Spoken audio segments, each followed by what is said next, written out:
Good afternoon বন্ধু বান্ধৱীসকল, সকলোকে নমস্কাৰ জনাইছোঁ। আজি জলপান আৰু পকা কঁঠাল খাম বুলি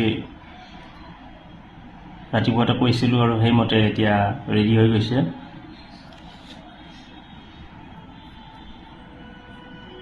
কঁঠাল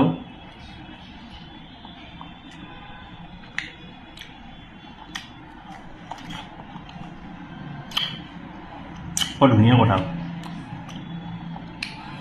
আৰু গুটিটো চবচে মোৰ প্ৰিয়। এইটো পিছত খাম।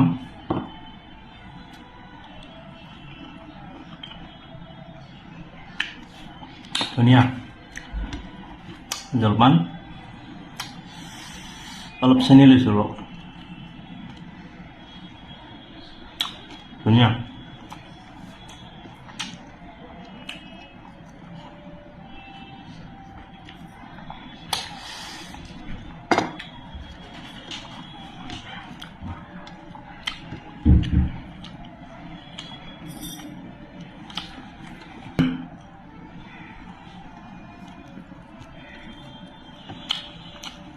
খাই থাকোঁতে কিমান যায় কোনো গেৰাণ্টি নাই।